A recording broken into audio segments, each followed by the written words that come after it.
جزاکم اللہ خیر. ماشاءاللہ بہت خوشی ہو رہی ہے نوجوانوں کو دیکھ کے. Keep it up. اور ریئلی بہت خوشائن بات ہے کہ یوتھ میں انٹرسٹ بلڈ ہو رہا ہے دین سمجھنے کا, اور دین ٹھوس سمجھنے کا ہی فائدہ ہے. ٹھیک ہے, بہت سے لوگ ہم سے سوال کرتے ہیں کنسسٹنسی کیسے آئے گی. کنسسٹنسی جو ہماری جرنی ہے, میں آپ کو اس سے بھی بتاتا ہوں کہ دیکھیں the thing that made me consistent الحمدللہ, اور ابھی تک اللہ نے استقامت دی, اللہ مزید دے. اس پاتھ میں کنسسٹنسی آتی ہے نالج کے تھرو اور اللہ تعالیٰ سے تعلق قائم کر کے. ٹھیک ہے, باقی یہ کہ موٹیویشن اچھی چیز ہے, یوٹیوب ویڈیوز سے بھی مل جاتی ہے, مختلف سپیکرز کا سن کے بھی, لیکن جب آپ ٹھوس علم کے ساتھ جڑیں گے نا, وہی کا علم ہے نا یہ, تو وہی کا علم جو ہے وہ روح کی غذا ہے. روح سٹرونگ ہے تو انشاءاللہ بہت ہوپ ہے کہ انسان جو ہے وہ استقامت بھی ملتی ہے اسے, اور انسان جو ہے وہ اس پاتھ وے پہ جمع رہتا ہے. تو ٹھوس علم حاصل کریں. تو یہ جو کلاس ہے یہ ماشاءاللہ ٹھوس آپ کو ایک نالج دیا جا رہا ہے سیرہ کے حوالے سے. بہت سے پوائنٹس آپ کو ملیں گے, انکریجڈ ہے ان کو نوٹ کیا کریں تاکہ آپ کو وہ لائف لیسنز یاد رہیں. بہت زیادہ انشاءاللہ آپ کو فائدہ دیں گے وہ life lessons throughout your life. Okay, so ہمارے نبی صلی اللہ علیہ وسلم کی سیرت ہم پڑھ رہے ہیں, اور میں ہمیشہ انکریج کرتا ہوں کہ آپ درود بہت پڑھا کریں, درود ابراہیمی, کلاس کے بعد بھی, کلاس سے پہلے بھی, ویسے بھی الحمدللہ. درود ابراہیمی کے بارے میں آتا ہے کہ ایک شخص رسول اللہ صلی اللہ علیہ وسلم کے پاس آیا, تو اس نے کہا یا رسول اللہ میں تقریباً اپنا 1/4 پورشن آف دا ڈے کا جو ذکر ہے وہ درود ہوتا ہے میرا. تو اللہ کے نبی صلی اللہ علیہ وسلم نے کہا کہ بڑھا دو, تو اس نے بڑھا دیا. پھر آیا, اس نے کہا ہاف ہے. اللہ کے نبی صلی اللہ علیہ وسلم نے کہا بڑھا دو. پھر آیا, اس نے کہا 3/4 ہے. اللہ کے نبی صلی اللہ علیہ وسلم نے کہا بڑھا دو, یہاں تک کہ وہ صرف پڑھتا ہی درود تھا. تو اللہ کے نبی صلی اللہ علیہ وسلم نے پھر کہا کہ جو شخص درود ابراہیمی مجھ پر بھیجتا ہے, درود ابراہیمی یعنی کانٹیکسٹ ہے حدیث کا, تو اللہ تعالیٰ اس کی تمام مشکلات آسان کر دیتا ہے, اور اس کے کوئی نہ کوئی وے آؤٹ نکل آتا ہے ڈیفیکلٹیز میں سے. تو یہ درود ابراہیمی کی بہت فضیلت ہے. ٹھیک ہے, اینی وے, تو بہرحال آج کا ٹاپک بڑا سینسٹیو بھی ہے اور بہت سے لیسنز بھی ہیں اس میں, اور میں سمجھتا ہوں کہ یہ جو پورا واقعہ ہے ابو طالب کی ڈیتھ کا, یہ آپ کے عقیدے کو بہت بلڈ کرے گا. آپ کی بہت سے عقائد میں ہمارے ہاں جو مسئلے مسائل ہوتے ہیں ان کی میں سمجھتا ہوں ریفرمیشن ہے اس واقعے سے. سینسٹیو میں نے اس لیے کہا کیونکہ ظاہر ہے کہ ابو طالب کے حوالے سے جو اہل سنت والجماعت کا عقیدہ ہے وہ یہی ہے جو احادیث سے ثابت ہے کہ وہ ہدایت نہیں پا سکے, اور آن ہز ڈیتھ بیڈ جب وہ فوت ہوئے, دنیا سے رخصت ہوئے, تو ظاہر ہے کہ انہیں کلمہ نہیں نصیب ہوا. یہ اس پہ کنسنسس ہے. سینسٹیو میں نے اس لیے کہا کیونکہ کچھ لوگ اس کو سن کے ریئیکشن دیتے ہیں, اور حالانکہ دیکھیں حضرت ابراہیم علیہ السلام کے والد اگر کفر پہ مر سکتے ہیں تو یہ اتنی کو مطلب معیوب, اتنی کو حیران کن بات نہیں ہے, اور اسی لیے تو اس میں پوائنٹس بہت زیادہ ہیں جو میں آج ایکسپلین کروں گا انشاءاللہ تعالیٰ. ٹھیک ہے, تو خیر یہ 10th year of profit hood. پہلی بات یہ کہ 10 سال ہو چکے ہیں نبی اکرم صلی اللہ علیہ وسلم کو دعویٰ کرتے ہوئے مکہ میں, اور یہ بڑے اپ اینڈ ڈاؤن والے ایئرز تھے. اس میں ظاہر ہے سکسیسز بھی بہت ہیں, فیلیئرز تو نہیں کہیں گے, لیکن یہ کہ بہت زیادہ ظاہر ہے دکھ اور گریف اور ایسی چیزوں سے بھی گزرنا پڑا جو سائیکلوجیکلی بہت زیادہ اللہ کے نبی صلی اللہ علیہ وسلم کے لیے ڈسٹریسفل تھیں. لیکن ان 10 سالوں میں اگر آپ وحی کی وہ سورز جو نازل ہو رہی ہیں ان کا سبجیکٹ میٹر دیکھیں, یہ الحمدللہ میں نے قرآن مجید جب پڑھنا شروع کیا تو میں نے اسی انداز میں پڑھنا شروع کیا کہ سیرت کو سامنے رکھتے ہوئے. یہ اللہ کا بڑا احسان ہوا. تو اس کا فائدہ یہ ہوتا ہے کہ آپ کو سمجھ آتی ہے کہ یار واقعی یہ جو آیات اس طرح کی نازل ہوئی ہیں, ان میں اللہ کی ٹون کبھی بہت سخت ہے, کبھی ظاہر ہے صحابہ کے لیے بہت زیادہ انکریجنگ ہے, نبی صلی اللہ علیہ وسلم کو باقاعدہ کاؤنسل کر رہے ہیں, اللہ تعالیٰ ڈائریکٹ کاؤنسل کر رہے ہیں وحی کے تھرو. تو ان واقعات کو سامنے رکھ کے سمجھ آتی ہے کہ واقعی اب دیکھیں نا, فَإِنَّ مَعَ الْعُسْرِ يُسْرًا إِنَّ مَعَ الْعُسْرِ يُسْرًا. ویسے تو جنرلی ہم اس کو اس طرح لیتے ہیں نا کہ بے شک ہر تنگی کے بعد آسانی ہے, ہر تنگی کے بعد آسانی ہے, لیکن اصل میں اس کا پس منظر یہ ہے کہ اللہ کے نبی صلی اللہ علیہ وسلم کو جب دعوت کے میدان میں بہت مشکلات آ رہی تھیں تو اللہ تعالیٰ نے خوشخبری بھی دی, انکریج بھی کیا کہ آسانی بھی آئے گی, اور آسانی آئی, مدینہ میں بھی آئی. اور دیکھیں کانکسٹ آف مکہ سے بڑی آسانی پھر کیا ہے, اور پھر اس کے بعد آسانیاں ہی آسانیاں تھیں, لیکن پھر ڈاؤن فال ظاہر ہے وہ اللہ کی طرف سے ایک امت مسلمہ کی تاریخ میں ڈاؤن فال بھی ہے.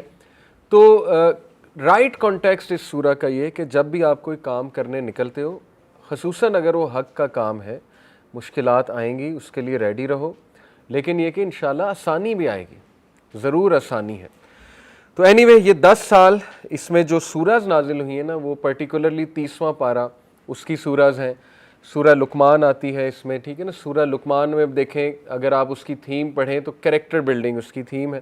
اس میں اللہ کا بہت پاورفل تعارف ہے۔ لقمان حکیم جو تھے، ان کی کچھ نصیحتیں ہیں اپنے بیٹے کو، اور اس میں بار بار اللہ تعالیٰ نے یہ جو مکی سورج ہے نا، اس میں فلاح کا کنسیپٹ ریوائز کرایا، کیونکہ صحابہ were very few in number, اور ابھی جو قریش تھا وہ کافی سٹرونگ تھا، تو اللہ بار بار فلاح کے کنسیپٹ کو ریوزٹ کرا رہے ہیں صحابہ کو، کہ اصل فلاح یہ نہیں ہے جو قریش دولت اور یہ عزت اور شہرت نظر آتی ہے، اصل فلاح آخرت کی کامیابی ہے۔ تو یہ تھیم بیسیکلی آپ سمجھیں گے مکی سورج کی یہ تھیم ہے، کیونکہ پس منظر ایسا ہے، بیک گراؤنڈ ایسا چل رہا تھا۔ اینی وے 2.5 سال ہجرہ سے قبل تقریباً یہ واقعہ ہوتا ہے ابو طالب کی ڈیتھ کا، اور ابو طالب کی ڈیتھ کے تقریباً 40 دن بعد حضرت خدیجہ صلی اللہ عنہا وفات پا جاتی ہیں۔ تو یہ ایئر آف سورو بھی کہا گیا، یام الحزن بھی کہتے ہیں نا اس پورے سال کو، اور پھر طائف کا انسیڈنٹ بھی آ جاتا ہے۔ یہ بیک ٹو بیک 3 بہت ہی افسوسناک واقعات ہیں اللہ کے نبی صلی اللہ علیہ وسلم کی لائف میں۔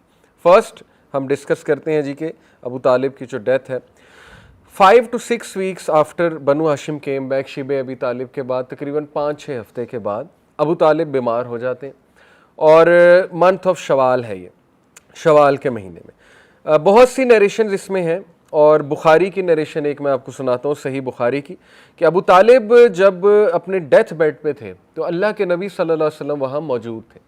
آلدو کچھ روایات میں، کچھ سیرہ کی کتابوں میں ہے کہ وہاں موجود نہیں تھے، اور حضرت علی رضی اللہ عنہ نے آ کر بتایا تھا کہ میرے والد وفات پا گئے، بلکہ ایسے الفاظ ہیں کہ حضرت علی نے کہا کہ آپ کے جو مس گائیڈڈ انکل ہیں وہ فوت ہو گئے۔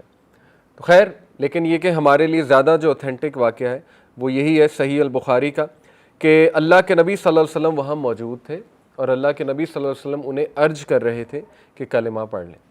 لیکن اس موقع پہ بھی میں نے آپ کو بتایا کہ فرعون آف دی امہ ابو جہل آپ کو ہر اس موقع پہ نظر آئے گا جہاں کوئی خیر کا کام ہونے لگا تھا، لیکن یہ کہ ابو جہل نے آ کے روک دیا، اللہ معاف کرے، ٹھیک ہے۔ تو اس سے یہ بھی ثابت ہوتا ہے کہ 3-4 قسم کے لوگ ہوتے ہیں، ایک وہ جو حق کو دیکھ لیتے ہیں، ایکسیپٹ نہیں کرتے، پریکٹس نہیں کرتے، ایک وہ ہے جو حق کو ایکسیپٹ بھی نہیں کرتے اور روکتے بھی ہیں لوگوں کو حق پر عمل کرنے سے، تو یہ بہت خطرناک درجہ ہوتا ہے، ٹھیک ہے نا۔ آپ چوز یور سائڈز وائزلی۔ آج بھی میں آپ کو بتاؤں، اللہ تعالیٰ حق اور باطل کو بہت کلیئرلی واضح کر رہا ہے، اور وی کین سی کہ 2 سائڈز ہیں، اور you have to choose those sides wisely, ٹھیک ہے نا۔ حق کی سائڈ الحمدللہ وہ بھی کلیئر ہے، باطل کی سائڈ بھی آپ کے سامنے ہے، تو یہ ہمیں خود فیصلہ کرنا ہے کہ انسان نے کس سائڈ کو جوائن کرنا ہے۔ خیر، اس سے کیا کیا لیسن ملتے ہیں، تو خیر ابو جہل وہاں پر تھا، وہ بار بار ابو طالب جو تھے انہیں یہی احساس دلاتا تھا کہ کیا تو اپنے باپ کے دین سے ہٹ کے ایک اور دین پر مرے گا، یعنی بار بار ایموشنل بلیک میل کرنے کی کوشش، بار بار باپ کا یاد کرانا، بار بار باپ کا یاد کرانا۔ تو یہی ہے کہ ان پر جو غالب آئی چیز ابو طالب پہ، وہ اپنا جو ٹرائبل ایک پریسٹیج تھی وہ غالب آ گئی، اور اللہ کی طرف سے ظاہر ہے کہ ہدایت اللہ کی طرف سے ہوتی ہے، اللہ تعالیٰ جس کو چاہے ہدایت دیتا ہے۔ اس میں ہمارے لیے بہت سے لیسنز ہیں کہ دیکھیں اللہ کے نبی صلی اللہ علیہ وسلم نے ڈھیروں دعائیں کی، ابو طالب کی ہدایت کے لیے بھی کی ہوں گی، جب وہ فوت ہو گئے تب بھی ڈھیروں دعائیں کی، اور کہا کہ میں اپنے رب سے مانگتا رہوں گا۔ تو اس کے بعد پھر آیات نازل ہو جاتی ہیں، ایک تو سورہ توبہ کی آیت نمبر 113 ہے، اس میں اللہ کہتے ہیں کہ it is not appropriate for the prophet اور believers of Allah if they ask him to forgive anyone even their relatives if they didn't die upon توحید۔ یہ زیب نہیں دیتا مومنین کو کہ اگر ان کے کوئی جاننے والا، ایون اگر وہ ان کا رشتہ دار بھی ہے، وہ توحید سے ہٹ کے فوت ہو جاتا ہے تو اس کے لیے دعا کریں۔ دیکھیں اللہ غفور الرحیم ہے، بے شک ہے، لیکن اللہ تعالیٰ موسٹ جسٹ بھی ہے، ٹھیک ہے نا۔ اللہ تعالیٰ کی ایک وش ہے، ایک ول ہے، یہ ہم عقیدے میں پڑھتے ہیں۔ اللہ کی وش کیا ہے؟ اللہ کی وش یہ ہے کہ تمام انسانیت جنت میں جائے، کامیاب ہو جائے۔ اس وش کا ایلیمنٹ مرسی میں نظر آتا ہے، اللہ کی مرسی میں۔ اللہ تعالیٰ نے آؤٹ آف ہز انفائنائٹ مرسی وحی بھی بھیجی، انبیاء بھی بھیجے انسانوں کو ریمائنڈ کرانے کے لیے۔ اللہ تعالیٰ نے پھر جو ہے وہ اتنا زبردست میکانزم رکھا انسان کے اندر جس کو ہم نیچرل انٹویشن کہتے ہیں، ایک سکس سینس کہہ لیں، نیچرل انٹویشن کہہ لیں، نفس امارہ رکھ دیا، حق اور باطل کی پہچان، ضمیر جسے کہتے ہیں۔ اللہ تعالیٰ نے ہر وہ ایلیمنٹ انسان کو دیا ہے کہ وہ حق اور باطل میں تمیز کر سکے، لیکن یہ کہ انسان کے اوپر پھر ظاہر ہے مختلف لحاف آ جاتے ہیں، بلینکٹس جنہیں میں کہوں گا، کہ جو اس کی بصیرت کو، اس کی سماعت کو جو ہے وہ بلاک کر دیتے ہیں، اور اسی لیے ہمیں شروع سے بڑا کیئرفل ہونا چاہیے، ٹھیک ہے نا، اپنے اندر ایسے اوصاف رکھنے چاہیے کہ ہم انشاءاللہ حق کو پا جائیں۔ تو خیر یہ اس واقعے سے یہ ثابت ہوتا ہے کہ اللہ تعالیٰ کی جو ول ہے، وش تو چلیں یہ ہے کہ سارے لوگ جنت میں جائیں، اور اس میں مرسی کا بے انتہا ایلیمنٹ ہے۔ اللہ تعالیٰ نے دیکھیں کتنا آسان کیا ہوا ہے جنت کو، ایسی ایسی احادیث آپ کو ملیں گی کہ اٹس سو ایزی، لیکن ہماری توجہ نہیں جاتی۔ نبی صلی اللہ علیہ وسلم نے کہا کہ جب ایک انسان نماز پڑھتا ہے، سلام پھیرتا ہے جماعت کے ساتھ اور مصلی پہ بیٹھا رہتا ہے، اس جگہ بیٹھا رہتا ہے اور ذکر کرتا رہتا ہے، تو فرشتے اس کے لیے استغفار کرتے ہیں۔ کتنا آسان ہے معافی طلب کرنا، ٹھیک ہے نا، لیکن ہم میں سے کتنے لوگ یہ پریکٹس کرتے ہیں؟ ہم فوراً اٹھ جاتے ہیں، کیا ہے 5 منٹ بیٹھ جائیں گے، فرشتے آپ کے لیے دعا کر رہے ہیں کہ اللہ تعالیٰ اسے معاف کر دے، اس پہ رحم کر، اس کو معاف کر دے، ٹھیک ہے نا۔ اسی طرح دیکھیں سبحان اللہ کہنے سے ایک جنت میں جو ہے وہ درخت لگ جاتا ہے، کتنا آسان ہے۔ اور پھر نیکی کریں گے، اس کی نیت کر لیں گے تو ریوارڈ ایک مل جائے گا، نہ کر سکیں گے تو یہ ریوارڈ رہے گا۔ برائی کرنے کا سوچیں گے، جب تک کر نہیں لیں گے گناہ نہیں ملے گا، لیکن نیکی جب کر لیں گے تو وہ 10 ٹائمز ملٹیپلائی کر دے گا اللہ، یعنی اللہ کی رحمت کتنی زیادہ ہے۔ لیکن یہ کہ اللہ کی ول بھی تو ہے نا، ول اللہ کی وہ جسٹس کے ایلیمنٹ سے، الیس اللہ باحکم الحاکمین، کیا اللہ بہترین حاکم نہیں ہے تمام حاکموں سے؟ تو حکمت، اور دیکھیں حاکم ہونے کا تقاضا یہ ہے کہ جو اللہ کے رولز ہیں وہ فالو ہوں گے، اور وہ رول یہ ہے کہ اللہ نے رول بنا دیا ہے کہ جو بھی کفر کی سٹیٹ میں مرے گا تو وہ جنت میں نہیں جا سکتا۔ اور کچھ لوگ آج کل وحدت ادیان کے قائل ہیں، یہ میں آپ کو اس لیے بتا رہا ہوں ماڈرن فتنس کے بارے میں آپ کو پتہ ہونا چاہیے۔ وحدت ادیان ہوتا ہے unity of all religions, unity of all faiths.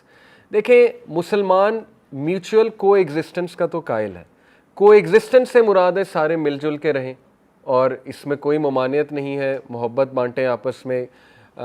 کتنی صدیوں مسلمان، کرسچن، جیوز مسلم لینڈز میں آپس میں رہے ہیں اور بالکل بھائیوں کی طرح رہے ہیں، اچھے طریقے سے رہے ہیں، اس میں تو کوئی حرج نہیں میوچل کو ایگزسٹنس میں، کیونکہ اللہ تعالیٰ بھی ہمیں ایسے نان مسلم جو ہمارے خلاف نہیں ہے، سورہ صف میں ہے غالباً یہ، یا سورہ ممتحنہ میں ہے کہ اللہ تعالیٰ کلیئرلی کہتے ہیں کہ اللہ تمہیں نہیں منع کرتا وہ نان مسلم جو تم سے لڑتے نہیں ہیں یا جنہوں نے تمہیں اپنے لینڈ سے ایکسپیل نہیں کیا کہ تم ان سے حسن سلوک سے پیش نہ آؤ، بالکل آؤ، وہ بھی تمہارے ابن آدم تو ہیں، وہ ان میں بھی کچھ خصوصیات ہیں، تو میوچل کو ایگزسٹنس میں تو کوئی حرج نہیں۔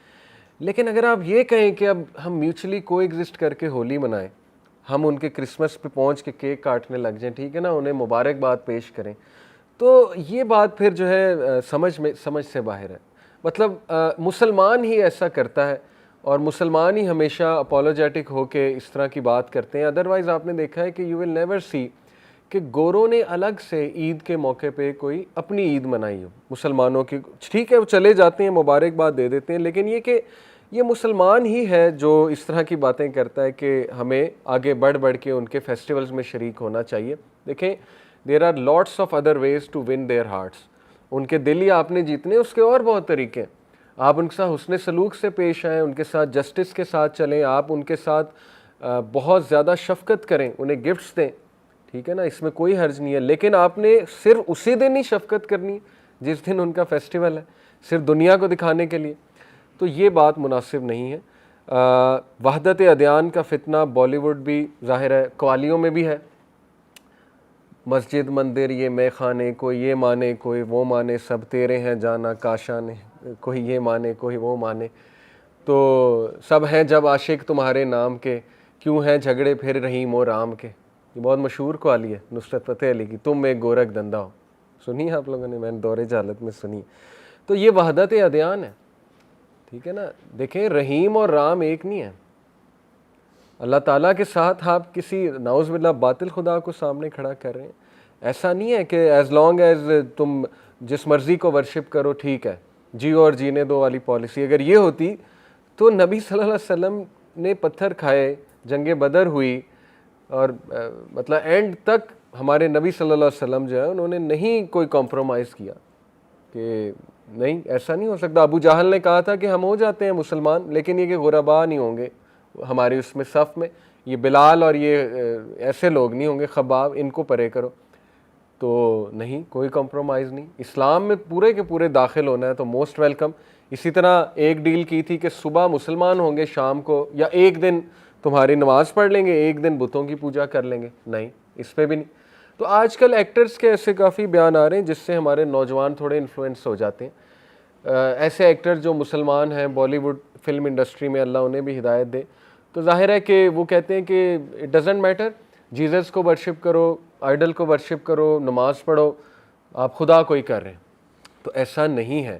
اللہ تعالیٰ کی غیرت ہے, اللہ تعالیٰ موسٹ پرفیکٹ ہے. اور شرک کے حوالے سے دیکھیں, وہ راجہ ضیاء بھائی ایک واقعہ اکثر سناتے ہیں, میں کوٹ کر دیتا ہوں. اوتھینٹک واقعہ ہے کہ ایک عورت جو ہے وہ عالم دین کے پاس گئی اور اس نے کہا کہ میرا شوہر دوسری شادی کر رہا ہے, تو آپ فتویٰ دیں کہ دوسری شادی حرام ہے اور نہ کرے وغیرہ وغیرہ. اس نے آؤٹ آف ایموشنس کہا. تو عالم دین نے کہا کہ دیکھیں میں تو ایسا فتویٰ نہیں دے سکتا, یہ تو اب میں ایسی چیز کو کیوں منع کروں جو اللہ تعالیٰ نے اجازت جس کی دی ہوئی ہے. تو اس نے عورت نے کہا کہ اگر میں آپ کو اپنا نقاب اتار کے دکھا دوں کہ میں کتنی خوبصورت ہوں تو آپ خود حیران ہوں گے کہ اس کے ہسبینڈ کو ضرورت کیا پڑی دوسری شادی کی. یعنی وہ کہنا یہ چاہ رہی تھی, اس کی غیرت تھی, اس کی ایک جیلسی تھی کہ میں اتنی پرفیکٹ ہوں بیوٹی میں, تو کیوں وہ ایسا کر رہا ہے. تو عالم دین نے کہا کہ اس کی اس بات نے مجھے توحید یاد کرا دی کہ واقعی دیکھیں اگر یہ انسان ہو کے کہہ رہی ہے کہ میں اتنی خوبصورت ہوں, میرے شوہر کو ضرورت کیا پڑی, تو دیکھیں اللہ اپنے ہر ایٹریبیوٹ میں پرفیکٹ ہے. اللہ سمیع ہے, اللہ البصیر ہے, اللہ الرشید ہے, الصبور ہے, اللہ تعالیٰ جو ہے المہیمن ہے, المؤمن ہے, اللہ تعالیٰ سب سے بہترین کارساز ہے, مددگار ہے. تو انسانوں کی غیرت ہو سکتی ہے تو اللہ رب العالمین کنگ ہے یونیورس کے, تو کیا خیال ہے اللہ تعالیٰ کی غیرت نہیں. تو اس لیے اللہ تعالیٰ چونکہ اپنے ہر ایٹریبیوٹ میں پرفیکٹ ہے, اللہ تعالیٰ اس بات کو نہیں, قابل برداشت نہیں ہے اللہ کے لیے کہ انسان اللہ کے علاوہ کسی کے آگے سجدہ کرے یا مدد طلب کرے یا ریلائے کرے. ایون ریلائنس جو ہے وہ شرک تک انسان کو لے جاتی ہے, ٹھیک ہے نا. ریلائنس اللہ تعالیٰ پر ہے, دوائیاں لیں آپ, سب کچھ ڈاکٹر کے پاس جائیں, لیکن نہیں, ہمارا اعتقاد اللہ رب العالمین پہ ہے. جب تک اللہ کا حکم نہیں ہوگا کچھ نہیں ہو سکتا, جب تک اللہ کی اجازت نہیں آئے گی کچھ بھی نہیں ہو سکتا. وحدت ادیان کے فتنے سے بچیں, ٹھیک ہے نا, یونٹی آف آل فیتھس. ہندو مسلمان کی شادی بڑی کامن دکھائی جا رہی ہے بالی ووڈ کی موویز میں. تو دیکھیں شادی جو ہے مشرکہ سے تو نہیں ہو سکتی. We have to be very proud of our religion. اور ایسے تو نہیں زندگی کی گاڑی چل سکتی کہ 2 پہیے ہیں اور 4 پہیے ہیں, 2 الگ ہیں اور 2 الگ ہیں, ایسے تو نہیں ہوتا. تو خیر مسلمانوں کو they should be proud about their religion and they should be confirm کہ ہمارا ریلیجن حق ہے اور ہم نے اس ریلیجن کو آگے پروموٹ کرنا ہے, ہم نے اس ریلیجن کا بتانا ہے باقیوں کو تاکہ باقی بھی جو ہے اس سے مستفید ہو سکیں, فائدہ اٹھا سکیں. لیکن گائیڈنس اللہ تعالیٰ کے پاس. اور یہ جو آیت ہے کہ اے نبی آپ کو زیب نہیں دیتا, مومنین کو زیب نہیں دیتا کہ جو شرک پہ مر جائے, اس کے لیے آپ دعا کریں. یہ اللہ کا رول ہے, یہ اللہ کی ول ہے. اللہ تعالیٰ ہیز ولڈ کہ جو کہنا نہیں مانے گا اس کی لیے سزا ہے, اور جو شرک پر مرے گا اس کے لیے پھر ظاہر ہے کہ ایور لاسٹنگ جو ہے وہ سزا ہے. اینی وے, پھر اس میں سے بہت سے پوائنٹس ہیں, بہت سے واقعات آتے ہیں. دیکھیں یہ بھی آتا ہے کہ ابو طالب جو ہے ان کی بڑی کنورسیشن ہوا کرتی تھی رسول اللہ صلی اللہ علیہ وسلم کے ساتھ. اکثر ظاہر ہوتی ہوگی, مناظرے ہوتے ہوں گے, کنورسیشن ہوتی ہوگی. اللہ کے نبی کہتے ہوں گے کہ انکل آپ کیوں نہیں اسلام قبول کر لیتے, حالانکہ ابو طالب نے تو وہ معجزات دیکھے ہیں کہ آپ سوچ بھی نہیں سکتے. ابھی لاسٹ کلاس میں نے پڑھایا کہ ٹرمائٹس جو کھا گئے اس کو, پونٹریٹ کو, وہ کتنا بڑا, اس سے زیادہ کیا ہو سکتا ہے اللہ کے نبی صلی اللہ علیہ وسلم کی نبوت کا سچا ہونا. لیکن at the end of the day جو پرائڈ تھا اور یہ جو سوچ تھی کہ نہیں عبد المطلب کے ریلیجن کے علاوہ میں کسی اور ریلیجن پہ نہیں جا سکتا, اور لوگ کیا کہیں گے کہ میں اپنے نیفیو کے ریلیجن کے آگے سبمٹ کر گیا, اللہ معاف کرے یہ چیز غالب ہو گئی. تو زیادہ ہم اس پہ کومنٹ نہیں کریں گے, لیکن ایک حدیث سنا دیتا ہوں کہ دیکھیں اللہ کے نبی صلی اللہ علیہ وسلم سے پوچھا گیا ابو طالب کے بارے میں. حضرت عباس جو اللہ کے نبی صلی اللہ علیہ وسلم کے انکل ہیں کہ have you benefited your uncle anything, he use to protect you and be angry on your behalf, کیا کوئی فائدہ ہوا ہے انہیں آپ کے انکل ہونے کا؟ تو ہمارے نبی نے کلیئرلی کہا yes, he is on the edge of the hell fire and were it not for me he would have been in the depths of hell. اللہ معاف کرے. تو یہ صحیح مسلم کی حدیث ہے, اور صحیح مسلم اوتھینٹک حدیث کی کتاب. انہوں نے کہا ایک روایت میں آتا ہے کہ انہیں شوز پہنائے جاتے ہیں آگ کے, اللہ معاف کرے, جن سے یہ کہ ان کا برین بوائل ہو جاتا ہے اس کی شدت سے, گرمی سے. یعنی یہ لیسٹ پنشمنٹ ہے, اللہ معاف کرے, جہنم کی. تو خیر اس سے زیادہ ہم نہیں کومنٹ کریں گے. جو اوتھینٹک روایات ہیں وہ میں نے آپ کو سنا دی, ہمارا جو بلیف ہے اس حوالے سے. باقی یہ کہ ابو طالب جو ہے انہوں نے بہت سپورٹ کیا نبی اکرم صلی اللہ علیہ وسلم کو, کوئی انہوں نے ایفرٹ نہیں چھوڑی ہمارے نبی کو سپورٹ کرنے میں, اور ایکچولی یہ اللہ کی سپورٹ تھی, یہ اللہ تعالیٰ نے ابو طالب کے دل میں ڈالا تو ابو طالب نے سپورٹ کیا, اور یہ اللہ تعالیٰ کی انڈائریکٹلی جو ہے وہ سپورٹ تھی. کچھ لیسنز ان کی لائف اور ڈیتھ سے, ابو طالب کی لائف اور ڈیتھ سے. دیکھیں, پہلا بہت ٹھوس لیسن کہ جب اللہ کا فیصلہ آ جائے نا تو پھر نبی بھی کسی کو نہیں بچا سکتا. یہ توحید ہے, عین توحید ہے. ٹھیک ہے, ہم انبیاء کی بہت عزت کرتے ہیں, نبی اکرم صلی اللہ علیہ وسلم پہ جان بھی قربان, اور اللہ کے نبی صلی اللہ علیہ وسلم سید البشر بھی ہیں, سید الانبیاء بھی ہیں. لیکن آپ دیکھیں کہ اللہ کے نبی صلی اللہ علیہ وسلم کو بھی یہی میسج دیا گیا, اللہ کا فیصلہ یہ تھا. اللہ کے نبی نے بہت سی دعائیں بھی کی ہوں گی, لیکن یہ کہ جب اللہ کا فیصلہ آ گیا تو سبمٹ کرنا پڑتا ہے, اور اس میں اللہ کی کوئی نہ کوئی جو ہے وہ حکمت ہے. دوسرا بہت بڑا لیسن یہ ہے کہ یہ ایکسکیوز آپ سے قبول نہیں کیا جائے گا کہ ہاں میں ٹروتھ کو سمجھتا تو تھا لیکن عمل نہیں کر سکا. اگر یہ ایکسکیوز قابل قبول ہوتا تو ابو طالب جو ہے وہ ان کی بچت ہو جاتی, کیونکہ ابو طالب ٹروتھ کو مانتے تو تھے. انہوں نے کئی بار کہا, ان کی پوئٹری ہے, ایک پوری پوئم ہے, اس پوئم میں الفاظ باقاعدہ موجود ہیں, مورخین نے کوٹ کیے الفاظ, کہ مجھے پتہ ہے کہ سب سے بہترین جو مذہب ہے وہ میرے نیفیو کا مذہب ہے, میرے بھتیجے کا دین ہے, اور اگر ور اٹ ناٹ فار کہ میں عبد المطلب کے دین کو فالو نہ کرتا تو میں اپنے بھتیجے کے دین کو فالو کرتا. یہ کلیئرلی انہوں نے اکنالج کیا ابو طالب نے اس پوئٹری میں. ٹھیک ہے, روایات ہیں, اوتھینٹک روایات ہیں. تو یہاں سے ثابت یہ ہوتا ہے کہ میرلی ٹروتھ کو ریکگنائز کرنا انف نہیں ہے, عمل چاہیے. یہ ہمارے لیے بہت تھاٹ پرووکنگ پوائنٹ ہے. دیکھیں, اللہ کا حکم آ جائے تو اس حکم کے خلاف جانا, یہ خلاف جانا ہی ہے کہ نماز کا وقت ہے اور انسان نماز کے لیے نہیں اٹھ رہا. یہ ہمارے لیے بہت تھاٹ پرووکنگ پوائنٹ ہے, اس کو ایزی نہ لیں. ٹھیک ہے نا, جو بندہ نماز پڑھنے کے لیے نہیں اٹھ رہا, نماز اللہ کا حکم ہے, تو اللہ معاف کرے, اس کا مطلب کہ وہ ایک جیسچر تو دے رہا ہے, ایزی لے رہا ہے نا اللہ کے حکم کو. اللہ کے نبی صلی اللہ علیہ وسلم نے تو ایسی سخت سخت احادیث ہیں کہ میرا دل کرتا ہے کہ میں لکڑیاں لوں, ان کو جلاؤں اور ان لوگوں کے گھروں کو آگ لگا دوں جو نماز میں پریزنٹ نہیں ہوتے. تو ایسی سخت سخت باتیں اگر ہیں موجودہ حدیث میں نماز کے حوالے سے, تو دیکھیں ہم سے ایکسکیوز ایکسیپٹ نہیں ہوگا کہ اللہ میں لو تو آپ سے بہت کرتا تھا اور ٹروتھ کو ریکگنائز بھی کرتا تھا, تو کاؤنٹر کویسچن ہو سکتا ہے کہ پھر عمل کیوں نہیں کیا اللہ کا حکم جب مؤذن اذان دے رہا تھا, اور اسلام پہ کیوں نہیں عمل کیا, تو پھر ہم پھنس سکتے ہیں, اللہ معاف کرے. اس لیے یہ قابل قبول ایکسکیوز نہیں ہوتا ہے. تو خیر سٹل یہ کہ آپ اللہ کی رحمت کے طلبگار رہیں, امیدوار رہیں, لیکن فولس پیراڈائز میں نہ رہیں. جس کام کا حکم دیا گیا اس کو جتنا آپ ایفرٹ سے کر سکتے ہیں اس کو کرنے کی کوشش کریں, خصوصاً اگر وہ فرائض ہے, کیونکہ پھر ظاہر ہے بہانہ ایکسیپٹ نہیں ہوگا اس چیز کا. پھر یہ کہ ایک اور اس سے لیسن بڑا امپورٹنٹ یہ واضح ہوتا ہے کہ it is natural to have love for your people even if they are non Muslim. Allah کے نبی صلی اللہ علیہ وسلم کے لو کو اللہ نے اکنالج کیا کہ اے نبی ہمیں پتہ ہے آپ کے دل میں کیا ہے. ظاہر ہے محبت تھی ابو طالب کی, وہ محبت غالب آئی تو اللہ کے نبی نے اسی لیے تو اتنی دعائیں کی ایون ان کے فوت ہو جانے کے بعد. تو یہ جو رویہ نا کہ نان مسلم سے ہیٹرڈ ہی کرنی ہے, یہ صحیح رویہ نہیں ہے, اور یہ میں سمجھتا ہوں ہمارے معاشرے میں ہے ایک رویہ. تو یہ زیادہ ریلیونٹ دیکھیں ان کے لیے ہے جو ویسٹ میں کنورٹ ہو جاتے ہیں لیکن ان کے ماں باپ ابھی تک کافر ہیں, کرسچن ہیں یا کسی اور مذہب سے ہیں, ایتھیسٹ ہیں. تو اللہ منع نہیں کرتا کہ تم جب مسلمان ہو گئے تو اپنے ماں باپ سے جو ہے وہ اب نفرت کرنے لگو. نہیں, محبت رکھو, شفقت رکھو, لیکن یہ کہ ہاں ان کے مذہب میں شریک نہ ہو, اور اگر وہ شرک کا حکم دیں تو اس میں شریک نہ ہو. تو یہ اٹ از نیچرل. اگر ایک بندہ جو ہے وہ اپنے ایسے رشتہ داروں سے محبت رکھتا ہے جو نان مسلمز ہیں, اٹ از نیچرل, اور وہ ان کے لیے دعا کرتا رہے. ایک اور بڑا جو ہے وہ پوائنٹ جو ہے وہ یہاں سے واضح ہوتا ہے کہ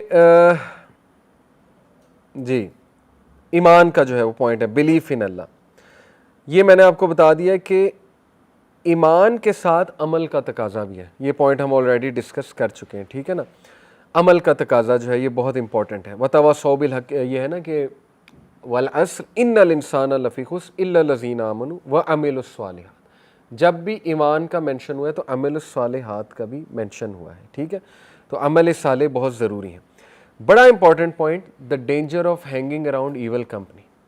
ہمارے نوجوانوں کے لیے، ہم سب کے لیے، at the end of the day evil company got the best of M. Evil company کس کی تھی؟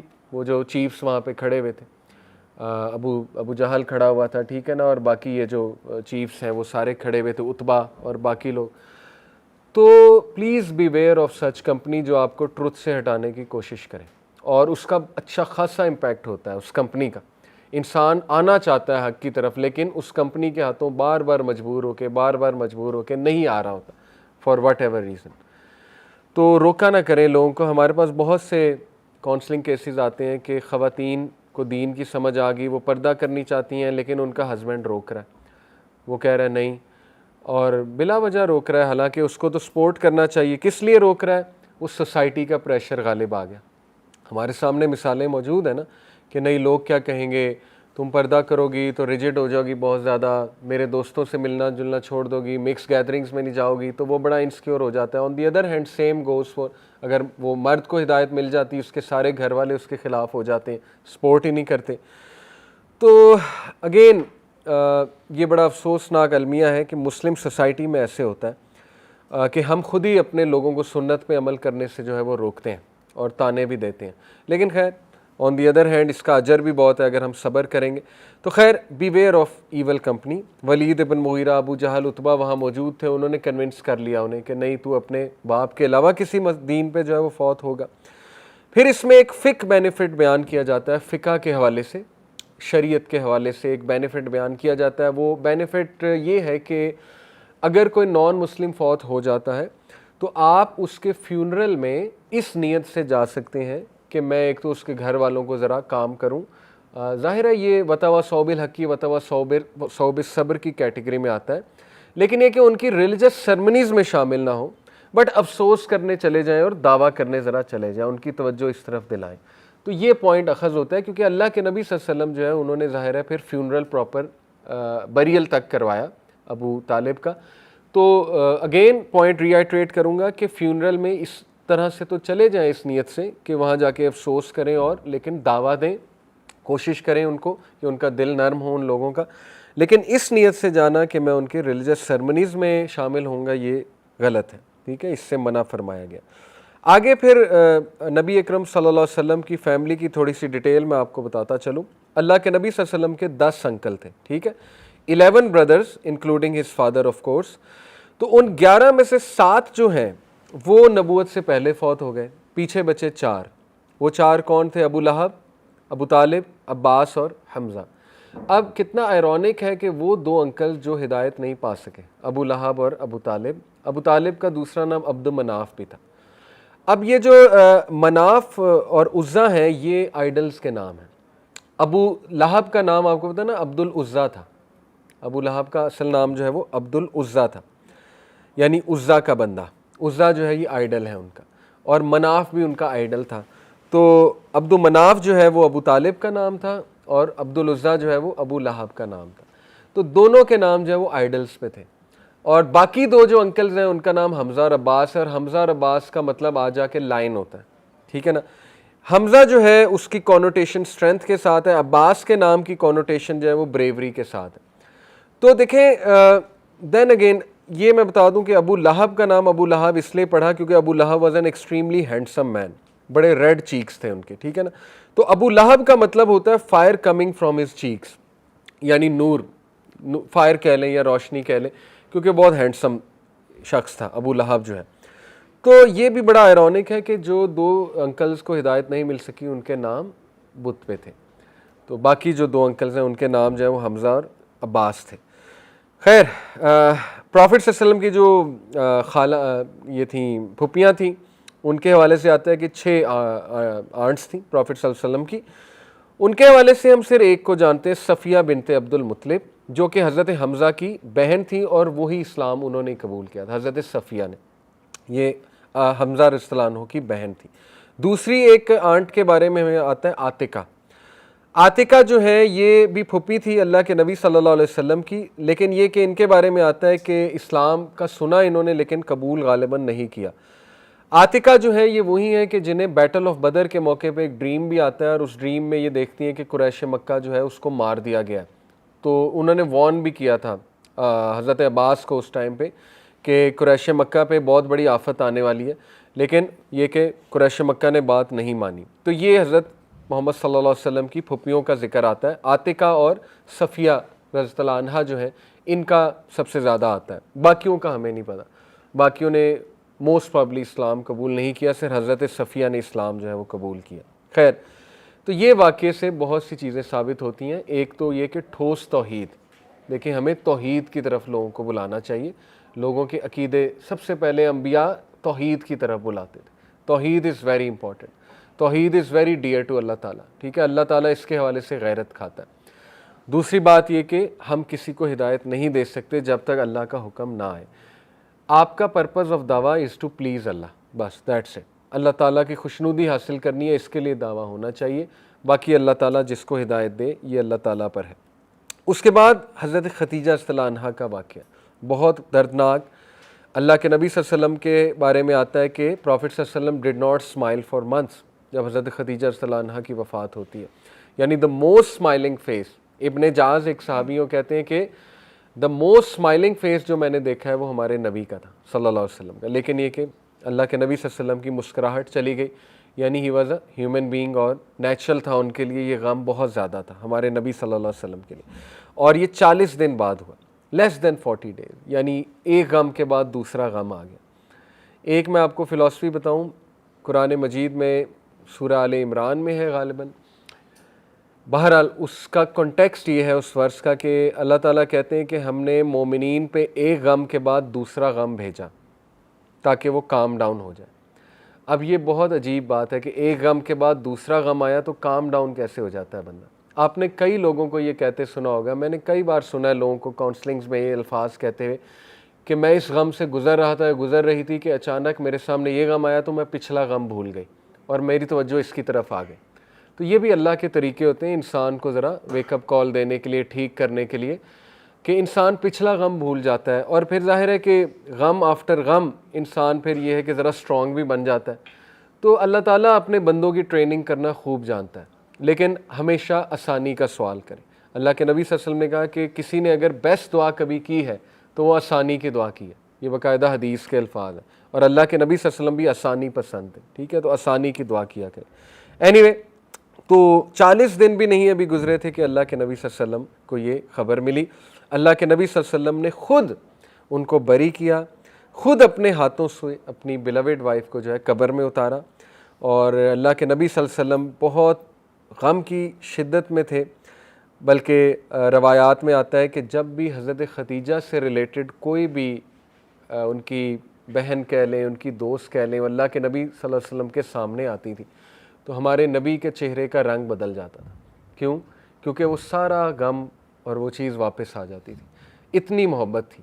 اکثر آپ نے دیکھا ہوگا نا کہ اگر someone has lost someone really beloved, کئی لوگ ہیں ان کے بیٹے جوانی میں فوت ہو جاتے ہیں کسی ایکسیڈنٹ میں، تو ان کا کوئی دوست ان کے سامنے آ جائے تو اچانک سے رونے لگ جاتے ہیں، آپ نے دیکھا ہوگا اکثر، ٹھیک ہے۔ ہمارے ایسے ایک دوست فوت ہو گئے، اکثر ابھی ہم کبھی ملیں ان سے، ان کے والد سے، تو انہیں رونا آ جاتا ہے، کیونکہ انسان ہے، وہ سارے غم، وہ چیزیں واپس آ جاتی۔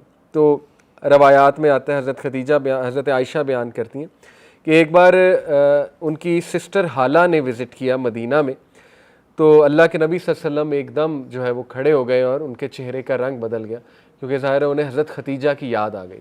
تو اس پہ حضرت عائشہ رضی اللہ عنہا، چونکہ ظاہر ہے ان کی بھی ایک دینی تو نہیں اس کو کہیں گے، کہ ایک جو نیچرل غیرت ہوتی ہے، جو نیچرل ہے عورتوں میں، تو اس غیرت کے حوالے سے انہوں نے کہا کہ یا رسول اللہ، for how long will you remember an old lady, تھوڑے سے سخت الفاظ استعمال کر دیے کہ ان اولڈ لیڈی کو آپ کب تک یاد کریں گے، جبکہ اللہ تعالیٰ نے آپ کو ان سے بہتر دے دی، یعنی ینگ دے دی، اپنی طرف اشارہ تھا۔ تو یہاں پر ہمارے نبی صلی اللہ علیہ وسلم نے پھر بہت ان کی کریکشن کی اور کہا کہ Aisha, Allah has not given me someone better than her, سبحان اللہ، اللہ نے مجھے ان سے بہتر نہیں دی. She supported me when no one did. She comforted me when the world gave me grief. And she spent on me when we were boycotted. تو واقعی ایسا تو کسی وائف نے نہیں کیا, اس لیول کی سپورٹ. اور پھر اولاد بھی اللہ کے نبی صلی اللہ علیہ وسلم کو جو ہے وہ حضرت خدیجہ رضی اللہ عنہا سے ہی دی. تو یہ اللہ کے نبی صلی اللہ علیہ وسلم نے جو ہے وہاں پہ حضرت عائشہ رضی اللہ عنہا کو کہا. خیر, اس کے بعد واقعہ ایک دردناک واقعہ یہاں پر آتا ہے. طائف کا جو پورا وزٹ ہے, انشاءاللہ اس کی ڈیٹیل میں آپ کو بتاتا ہوں. اس سے پہلے ہی جان لیں کہ ابو طالب کے بعد جو چیف بنا بنو ہاشم کا, وہ ابو لہب تھا. اب عربز کے لیے غیرت سب سے بڑی چیز تھی. اب دیکھیں, ابو لہب ایک ٹائم پہ رسول اللہ صلی اللہ علیہ وسلم کا اتنا دشمن تھا کہ اس نے یہاں تک کہہ دیا تھا کہ کل ہم, میں تم لوگوں کے ساتھ ہوں. لیکن جیسے ہی وہ چیف بنا تو اس نے کہا کہ میں پورے بنو ہاشم کو پروٹیکٹ کروں گا, میں کسی کو ہاتھ نہیں لگانے دوں گا. اب یہ کیا تھی؟ یہ اللہ کے لیے نہیں تھا, یہ کس لیے تھا؟ اپنی غیرت کے لیے. تو اسی لیے کہتے ہیں نا, do things for the sake of Allah. کافی لوگ اس کی مثال مانگتے ہیں کہ سر اس سے مطلب کیا ہے do things for the sake of Allah. بھائی جو کرنا ہے اللہ کے لیے کرنا ہے, اپنی غیرت کے لیے نہیں. اپنی انٹینشن کو ریوائز کرتے رہے کہ اصل میں ایکچولی میں کر کس کے لیے رہا ہوں. ٹھیک ہے, تو ابو لہب کو پھر ابو جہل نے کہا کہ تم جو ہے پروٹیکشن تو دے رہے ہو بنو ہاشم کو, لیکن پہلے اپنے بھتیجے سے یہ تو پوچھ لو کہ تمہارا بھائی ہے کہاں. یعنی ابو جہل جو تھا اس نے یہ ایک حربہ کھیلا کہ جاؤ جا کر پوچھو اپنے بھتیجے سے کہ اس کا مقام کیا ہے. اب ظاہر ہے جب وہ پوچھنا تھا تو اللہ کے نبی صلی اللہ علیہ وسلم نے سچ ہی بتانا تھا. تو اس سے یہ کہ ابو لہب کو غصہ چڑھنا تھا اور معاملات خراب ہو جانے تھے. تو ابو لہب رسول اللہ صلی اللہ علیہ وسلم کے پاس آیا. یہ واقعات بڑے فیمس ہیں سیرہ کی کتاب میں. تو ابو لہب نے کہا کہ بتاؤ کہاں ہے میرا بھائی, ابو طالب کہاں ہے, تمہارا انکل کہاں ہے؟ تو اللہ کے نبی صلی اللہ علیہ وسلم نے کہا ہی از ود ہز پیپل, وہ اپنے لوگوں کے ساتھ. اب یہ جھوٹ بھی نہیں ہے اور جواب بھی دیا. یہ بالکل وہی بات ہے کہ فرعون نے موسیٰ علیہ السلام سے پوچھا تھا, پڑھا آپ نے سورہ طٰہٰ میں, کہ موسیٰ یہ بتاؤ کہ جو تم سے پہلے جو لوگ فوت ہو گئے اس میسج کو ایکسیپٹ کیے بغیر, وہ کہاں ہے؟ اب ظاہر ہے وہ اگر کفر پہ مرے تو جہنم میں ہے, لیکن ضروری نہیں ہر بات اتنی اسٹریٹ فارورڈ کر دی جائے, اس میں بڑی حکمت ہے. موسیٰ علیہ السلام نے فرعون کو سیاست سے شکست دی ہے. آج لوگ کہتے ہیں کہ سیاست پہ اور مذہب پہ بات نہ کریں, تو پھر کس چیز پہ کریں؟ یہی تو دو ٹاپکس ہیں, انہی کے ارد گرد تو لائف ریوالو کرتی ہے. یہ الگ بات ہے ہماری سیاست گندی ہے, لیکن تمام انبیاء سیاسی بھی تھے اور سیاست باقاعدہ ہمارے دین کا حصہ ہے. تو موسیٰ علیہ السلام نے سیاست سے, میں آپ کو کہہ رہا ہوں, شکست دی ہے. انہوں نے کوئی آرمی سے شکست نہیں دی ہے فرعون کو, بہت حکمت کے ساتھ. ابھی ریسنٹلی ایک بھائی کو میں نے یہی ایڈوائس کی. بہت سے لوگ ہمارے پاس آ کے دیکھیں سوال پوچھتے ہیں, ان کا میں آپ کو اس لیے کوٹ کر رہا ہوں کہ وہ بڑے ماشاءاللہ ایک جفا کش اور بڑے دین سے محبت رکھنے والے بھائی. انہوں نے مجھ سے سوال کیا کہ میں ایک ڈپارٹمنٹ میں ایڈمیشن لیا, سائیکالوجی ڈپارٹمنٹ میں پی یو میں.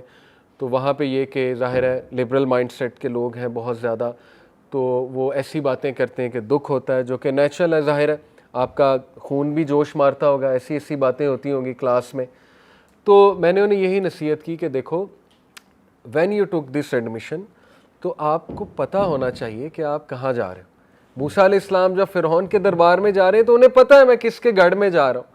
تو جب میں اس کے گڑھ میں جا رہا ہوں تو اللہ نے پہلی ٹریننگ کر دی کہ دیکھو, اسپیک ٹو ہم مائلڈلی, اس سے نرمی سے بات کرنا, پرہیپس ہی ول لسن. تو پہلے سے ٹریننگ کر دی نا موسیٰ علیہ السلام کی. اس لیے جب آپ ایسے, آپ نے اگر لے لیا ایڈمیشن, آپ اس گھر میں چلے گئے, تو آپ تھوڑے سے رولز یاد رکھیں کہ اب آپ کو صبر کرنا پڑے گا, اب آپ کو حکمت اپنانی پڑے گی. حکمت کا یہ مطلب نہیں کہ حق نہیں بولنا, حکمت کا مطلب ہے کہ اپنے اندر بردباری, حلم لانا پڑے گا, اپنے اندر کمپوزر لانا پڑے گا, جگرا لانا پڑے گا. ٹھیک ہے نا, اگر وہاں آپ چلے گئے ہیں, اور مائلڈلی ان سے ڈیل کرنا پڑے گا. سیدھی سی بات, اگر کلیش لیں گے جا کے ایک دم سے, تو آپ کی کوئی بھی نہیں سنے گا, اور آپ کو جو ہے کہہ دیا جائے گا دیکھو ان میں تو صبر ہی نہیں ہوتا. اکثر یہی کہا جاتا ہے نا, ریلیجس لوگوں میں تو ٹالرنس ہی نہیں, صبر ہی نہیں, تو بات ہی نہیں سنتے. تو اس لیے مسلمان یوتھ کو ان واقعات سے سیکھنا چاہیے. ہمارے نبی صلی اللہ علیہ وسلم کی حکمت دیکھیں, موسیٰ علیہ السلام کی حکمت دیکھیں. موسیٰ علیہ السلام نے کیا جواب دیا؟ موسیٰ علیہ السلام نے کہا میرا رب خوب جانتا ہے, مائی لارڈ ڈز ناٹ ایئر نار ڈز ہی فارگیٹ. نہ میرا رب ایرر کرتا ہے, نہ میرا رب جو ہے وہ بھولتا ہے. اب کتنا زبردست جواب ہے. تو وہاں پہ بات ختم ہو گئی. اگر ڈائریکٹ جواب دیا جاتا کہ کنفرم جہنمی ہے تو پھر ظاہر ہے کہ لوگوں نے بھی اپسیٹ ہونا تھا وہاں پہ. تو اس لیے دیکھیں میں مسلمانوں سے میری یہی ریکویسٹ ہوتی تھوڑی ایموشنل انٹیلیجنس کا مظاہرہ کریں. گورا کوئی مر گیا, اب ہمارے ایسے نوجوان RIP لکھتے ہیں, ریسٹ ان پیس, ٹھیک ہے نا, نہیں علم انہیں ان یونیورسٹی اسٹوڈنٹس کو ان کو پتہ ہی نہیں بھائی الولاء والبراء, پھر انہیں توحید کا کانسیپٹ نہیں, انہوں نے RIP لکھ دیا. اب نیچے جو ہے وہ فوراً ڈیبیٹس چل رہی ہوتی ہیں کہ یہ تو جہنمی ہے, یہ تو ہیل فائر میں گیا, آپ نے ریسٹ ان پیس کیوں لکھا وغیرہ وغیرہ. اس سے نہ اگلے کو کوئی اچھا میسج آپ دے رہے ہیں, نہ اس کو کوئی دعوت دے رہے ہیں آپ, بلکہ وہ کنفرنٹیشن کیے جا رہے ہیں. آپ الگ سے سمجھا دیں اسے کہ دیکھیں اگر تو ریسٹ ان پیس سے آپ کی یہ مراد ہے کہ اللہ انہیں جنت دے, تو پھر اس کو کنسیپٹ بتا دیں الگ سے جا کے کہ دیکھو ایسا نہیں ہے.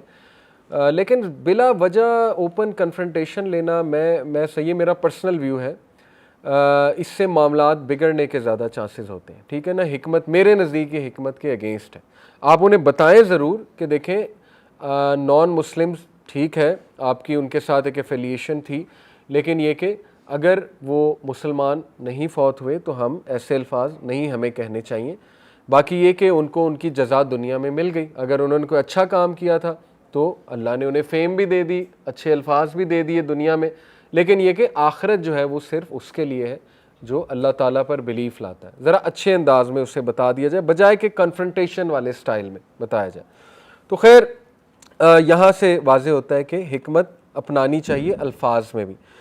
تو ابو لہب جو ہے وہ یہ جواب سن کے اوکے ہو گیا, اس نے کہا اچھا چلو اگر وہ اپنے لوگوں کے ساتھ ہے یہ تو اچھا جواب ہے. ابو جہل کے پاس آیا اور کہا کہ بھائی وہ تو اس نے کہا ہے کہ اپنے لوگوں کے ساتھ ہے. تو ابو جہل نے کہا you fool and where is his people, of course in the heel fire. اب ابو جہل جو ہے وہ آگے سے اور مرچیں لگانے والا تھا, اس نے کہا کہ یہ تو تمہیں جو ہے فول بنا دیا اس نے, نعوذ باللہ, تو وہ تو سارے فائر میں ہے, حالانکہ خود وہ دیکھیں ابو جہل یہ کہہ رہا ہے. تو خیر ابو لہب کو پھر سمجھ آ گئی اور وہ واپس آیا, اس نے بڑے غصے کا اظہار کیا. تو یہ واقعہ میں نے اس لیے سنا ہے کہ دیکھیں ان کی جو ساری کی ساری خیر تھی وہ ٹرائبلزم پہ ریوالو کر رہی تھی, ٹھیک ہے. تو یہ ہمارے لیے ایک بہت بڑا لیسن ہے کہ خیر اللہ کے ارد گرد ریوالو کرنی چاہیے. خیر کسی سے کرنی ہے تو اللہ کے لیے, ٹرائبلزم یا ان چیزوں کے لیے نہیں. یہ ہمارے لیے بہت بڑا لیسن ہے. اوکے, اس کے بعد پھر ظاہر ہے وہ اگینسٹ ہو گیا پروفٹ صلی اللہ علیہ وسلم کے. تو یہ کہ پروفٹ صلی اللہ علیہ وسلم کو ہارڈلی 1 منتھ کو پروٹیکشن سو کال پروٹیکشن ملی ہوگی ابو لہب کی. اس کے بعد وہ پھر دوبارہ سے اسی ڈگر پہ آ گیا اور اچھا خاصا پھر ٹارچر انکریز ہو گیا مسلمانوں پہ, یعنی لائف آلموسٹ انبیئریبل ہو گئی. لیکن سٹل رسول اللہ صلی اللہ علیہ وسلم stayed for 3 more years after the death of Abu Talib. یعنی اللہ کے نبی صلی اللہ علیہ وسلم نے آخری حد تک کوشش کی, اور اس آخری کوشش میں ایک کوشش تھی طائف جانا. طائف سے بہت سے لیسنز اخذ ہوتے ہیں, اور سب سے بڑا لیسن جو اتنا قابل غور ہے, جو آپ کے عقیدے کو آپ کو اسٹرانگ بنائے گا, وہ یہ ہے کہ ناٹ ونس رسول اللہ نے خود طائف کا غم ایکسپلین کیا, ناٹ ونس پوری سیرت میں. صرف تب ایکسپلین کیا جب حضرت عائشہ نے پوچھا کہ یا رسول اللہ کیا احد سے بھی بڑا واقعہ آپ تک آیا ہے؟ تو اللہ کے نبی صلی اللہ علیہ وسلم نے کہا کہ ہاں تمہارے لوگوں نے مجھے بہت دکھ دیا تھا اس دن, طائف والے دن, لیکن یہ نہیں کہا کہ میں بہت دکھی ہو گیا. پورا واقعہ اس طرح نہیں سنا جیسے بیان ہوا ہے, ٹھیک ہے, کہ اللہ کے نبی صلی اللہ علیہ وسلم ظاہر ہے وہ روئے بھی ایک درخت کے نیچے بیٹھ کے اور دعا کی. اس سے کیا ثابت ہوتا ہے کہ مسلمان اللہ کے علاوہ کسی کی سمپتھی نہیں لیتا. یہ بہت اسٹرانگ عقیدہ کا پوائنٹ. لرنڈ ہیلپ لیسنس ایک چیز ہوتی ہے, لرنڈ ہیلپ لیسنس سائیکالوجی میں ہم پڑھاتے ہیں. کچھ لوگ جو ہے نا وہ ہیلپ لیس اس لیے ہو جاتے ہیں کیونکہ لوگوں کو جب وہ سناتے ہیں نا اپنے دکھڑے, لوگ ان کو ایکنالج کرتے ہیں کہ ہاں واقعی تمہارے ساتھ بڑی زیادتی ہوئی ہے. اس سے بجائے کہ بندہ اسٹرانگ بننے کے کیا ہو جاتا ہے کہ ہاں میرے ساتھ واقعی بڑی زیادتی ہوئی ہے, بندہ وکٹم بن جاتا ہے. تو اللہ کو اس طرح کا رویہ مومن کا پسند نہیں ہے کہ وہ لوگوں کے سامنے وکٹم بنے. وکٹم بننا ہے تو رب العالمین کے سامنے بنے, تہجد کے ٹائم جا کے روئیں اور بچوں کی طرح روئیں, اور سارے غم اللہ کو بتائیں. جس طرح لوگوں کو بتاتے ہیں اس سے اللہ خوش ہوتا ہے. دیکھیں جب ایک بچہ اسے بہت کوئی ناگوار حرکت اس کے ساتھ ہو جائے, اسے پسند نہ آئے, بچہ امیچور ہوتا ہے, ماں باپ نے کوئی بات نہیں مانی, اب وہ پروٹیسٹ کرتا ہے، پروٹیسٹ کے مختلف طریقے ہیں، وہ اتنا غم میں چلا جاتا ہے، اپنا سب کچھ جو ہے وہ بگاڑ لیتا ہے، کھانا نہیں کھاتا تاکہ ماں باپ کی ذرا توجہ آئے. اور ماں باپ اکثر کہتے ہیں کہ ہائے کیا اتنا بڑا یہ دکھ تھا کہ میرے بیٹے کی یا بیٹی کی یہ حالت ہو گئی ہے، ماں باپ کہتے ہیں نا. تو اسی طرح اگر دکھی کسی کے سامنے ہونا ہے تو اللہ کے سامنے، ٹھیک ہے نا. اللہ تعالیٰ آئی ایم شیور اس پہ، جیسے جب انسان اللہ سے دعا کرتا ہے، حدیث میں آتا ہے نا جب سورہ فاتحہ ہم پڑھتے ہیں تو اللہ باقاعدہ جواب دیتا ہے. جب انسان کہتا ہے کہ ایاک نعبد و ایاک نستعین، تو اللہ تعالیٰ فرشتوں سے کیا کہتا ہے کہ میرا بندہ ایکنالج کرتا ہے کہ میں دعائیں قبول کرتا ہوں، تو اللہ کہتا ہے چل پھر مانگ، کیا مانگنا ہے. تو اس کا مطلب کہ اللہ باقاعدہ جواب دیتا ہے. تو اسی طرح جب ایک بندہ اللہ کے سامنے اپنی بے بسی شو کرے گا، انما اشکو بسی و حزنی الی اللہ، حضرت یعقوب کے یہ الفاظ یہ چھوٹے الفاظ نہیں ہیں کہ میں صرف اپنا غم اور دکھ کس کو سناتا ہوں؟ اللہ کو. میں اپنی شکایت کہاں کرتا ہوں؟ صرف اللہ کے ہاں. تو یہ بات اللہ کو اتنی پسند ہے کہ اس بندے کا اتنا کانفیڈنس ہے مجھ پہ کہ لوگوں کے پاس جا کے نہیں رو رہا، میرے پاس آ رہا ہے. یعنی اس بندے کا اتنا کانفیڈنس ہے مجھ پہ کہ میں اس کے مسئلے حل کر دوں گا. تو آپ سوچیں آپ اللہ تعالیٰ کی توحید کو کیسے جو ہے وہ اس پہ ایکٹ کر رہے ہیں. حدیث میں آتا ہے کہ جب بندہ دعا کے لیے ہاتھ اٹھاتا ہے، اللہ کے نبی صلی اللہ علیہ وسلم نے فرمایا یور لارڈ از شائے، تمہارا لارڈ شائے ہے. جب تم اس کے آگے دعا کے لیے ہاتھ اٹھاتے ہو تو اللہ تعالیٰ شائے ہوتا ہے کہ میں اس کو ایمپٹی ہینڈ ریٹرن نہ کروں. سبحان اللہ، یہ اللہ تعالیٰ، ٹھیک ہے نا. تو لیکن بات یہ ہے کہ صرف اللہ کو، اس لیے آپ دیکھیں طائف کے واقعے پہ اللہ کے نبی صلی اللہ علیہ وسلم نے کبھی واقعہ وہ نہیں سنایا، کبھی ایمپتھی لینے کی کوشش نہیں کی انسانوں سے کہ بہت بڑی زیادتی ہو گئی تھی، یہ ہو گیا وہ ہو گیا. نہیں، حضرت عائشہ کو بھی اسٹریٹ بس یہی سنایا تھا کہ ہاں تمہارے لوگوں نے مجھے اس دن بہت دکھ دیا تھا، بس دیٹس اٹ. اس کے علاوہ کوئی ڈیٹیل نہیں ہے. وہ تو باقی ڈیٹیل تو ہمیں حضرت زید سے ملتی ہے نا، حضرت زید ان کے ساتھ تھے، حضرت زید بن حارثہ ان کے جو منہ بولے بیٹے تھے، وہ تو ان سے ملتی ہے ہمیں، ٹھیک ہے نا. یا کسی اور نے اگر دیکھا ہو، وٹنس کیا، وہ تو ڈیٹیل اس سے آ رہی ہے. تو ثابت یہ ہوتا ہے کہ مسلمان اسٹرانگ ہونا چاہیے، مسلمان کا سارا اعتقاد جو ہے وہ اللہ پر ہونا چاہیے. میں آپ کو ایک بات تجربے سے بتاتا ہوں، آپ لوگوں کے سامنے اپنی ویکنس شو کریں گے نا، رونا دھونا، ایک ٹائم آئے گا لوگ کہیں گے یار ایسے روندا رہتا ہے، آپ کے بارے میں مشہور ہو جائے گا کہ یہ تو ہر وقت اس نے رونا ڈالا ہوتا ہے. تو پھر کیا فائدہ ہوا، ٹھیک ہے نا. ایک ٹائم تک لوگ ہیلپ کریں گے، اس کے بعد جو ہے وہ لوگ بھی تنگ آ جائیں گے. تو اس لیے اللہ کے سامنے پٹی جو ہے وہ اللہ کو شو کریں کہ اللہ مجھ پہ رحم کر، رب اغفر وارحم وانت خیر الراحمین. اور ایسے کانفیڈنس سے اللہ آپ کی پھر ایسی مدد کرے گا کہ آپ کا گمان، یہی اس آیت کا مطلب ہے وَمَن يَتَّقِ اللَّهَ يَجْعَل لَّهُ مَخْرَجًا. جو کوئی اللہ کا تقوی اختیار کرتا ہے اللہ اسے اس طرح سے نکالتا ہے اس مصیبت سے، اور ایسی سورسز سے دیتا ہے کہ اس کا گمان بھی نہیں جاتا. لیکن شرط کیا ہے کہ اللہ پہ کانفیڈنس، اس لیول کا کانفیڈنس کہ نہیں میرا مسئلہ اللہ ہی حل کر سکتا ہے، میں نے اللہ سے ہی لینا ہے، میں اس کے علاوہ کوئی اور کچھ سوچ ہی نہیں سکتا. بچے کی طرح پیچھے پڑ جائیں اللہ کے، جیسے چھوٹا بچہ اپنے ماں باپ کے پیچھے پڑ جاتا ہے نا کہ نہیں مجھے چاہیے مجھے چاہیے مجھے چاہیے. اللہ تعالیٰ بہت خوش ہوتا ہے، ٹھیک ہے، کیونکہ this shows your confidence on Allah سبحانہ و تعالیٰ. This shows how much you rely on Allah, how much you are confident on Allah کہ اللہ تعالیٰ میرا رب ہے اور وہ ہر چیز دینے پہ بے شک دینے پہ قادر ہے. تو خیر یہ تو ہو گیا وہ پوائنٹ کہ رسول اللہ صلی اللہ علیہ وسلم never took any one's empathy اور sympathy with regards to this incident. لیکن واقعہ بہت افسوسناک ہے. اللہ کے نبی صلی اللہ علیہ وسلم پہلی تو بات واک کر کے گئے. آپ میں سے کوئی طائف گیا ہے؟ میں 2 بار گیا ہوں، ٹھیک ہے، اور پہاڑی راستہ ہے، آپ نے بھی دیکھا ہے، ٹھیک ہے نا. اور یہ کہ 1.5 گھنٹہ سوا گھنٹے میں گاڑی میں پہنچ جاتے ہیں. تو سوچیں بائی فٹ، میں اکثر یہی سوچ رہا تھا جاتے ہوئے، میں نے اپنی وائف سے بھی کہا کہ کس طرح ہمارے نبی گئے ہوں گے. اتنا کٹھن راستہ ہے، پہاڑی راستہ ہے، اچھی خاصی چڑھائی ہے. تو حضرت زید کے ساتھ آن فٹ گئے، 9 ہارس 9 کیمل. اس کے پیچھے حکمت تھی.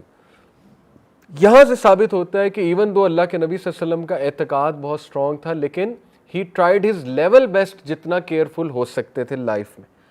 حکمت یہ تھی کہ قریش کو شک نہ پڑے کہ یہ کہیں دور جا رہا ہے. آن فٹ گئے تھے اسی لیے. تو ہمیں بھی اپنی لائف میں ایسے ہی زندگی گزارنی ہے، ہمیں اپنی بیسٹ ایفرٹ کرنی ہے آخر تک، جتنا کیئرفل ہم کسی بھی معاملے کے حوالے سے ہو سکتے ہیں، جتنی ایفرٹ ہم کر سکتے ہیں، اینڈ دین لیو ٹو اللہ. اس کے بعد اللہ سنبھال لے گا. ہر چیز ہم نے اللہ کو بتا دی, اپنی ایفرٹ بھی کر لی, اب میرا رب مالک ہے, اب میرا رب جو ہے وہ میرے لیے جو فیصلہ کرے گا اس کو میں قبول بھی کروں گا, لیکن یہ کہ مدد طلب کرتا رہوں گا اپنے رب کی. ٹھیک ہے, تو وہ بائی فٹ گئے. اور وجہ کیا تھی طائف کو سلیکٹ کرنے کی؟ یہ 3-4 وجوہات جو ہے وہ بیان کی گئی ہیں. پہلی وجہ یہ تھی کہ ایک کلوزسٹ سٹی تھی مکہ کے حوالے سے, مکہ کے سب سے قریب طائف تھی, اور یہ کہ ان کے درمیان کانسٹنٹ رائولری اور پیس ٹریٹیز ہوتی رہتی تھیں ان 2 میجر سٹیز کے درمیان.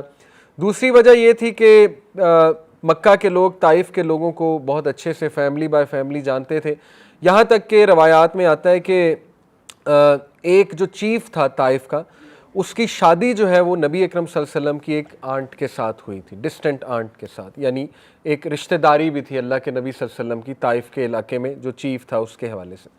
تو یہ واقعہ پیش آیا شوال کے مہینے میں, اور یہ وہی مہینہ ہے جب ابو طالب اور حضرت خدیجہ کی وفات ہوتی ہے. اور یہاں سے آپ اندازہ لگا لیں کہ اللہ کے نبی صلی اللہ علیہ وسلم کی great will power and his dedication towards the purpose and his focus, کہ اتنے دردناک واقعات ہو گئے زندگی میں لیکن مشن نہیں رک رہا. اسی لیے کہتے ہیں کہ پرپز فل زندگی گزاریں. پرپز فل زندگی گزارنے کا یہ فائدہ ہوتا ہے کہ جب تک آپ کا پرپز زندہ ہے آپ موٹیویشن سے آگے بڑھتے رہتے ہیں. اللہ کے نبی صلی اللہ علیہ وسلم ابھی چند ڈیز ہوئے ہیں حضرت خدیجہ کی وفات کو اور ابو طالب کی وفات کو, اور انہوں نے کہا کہ مشن نہیں رکنا چاہیے, آگے چلیں. ہم کیا کرتے ہیں جب ہمارے ساتھ کوئی حادثہ پیش آتا ہے تو ہم بالکل ٹھپ ہو جاتے ہیں اور بالکل جو ہے نا ہم انرجی لوز کر دیتے ہیں.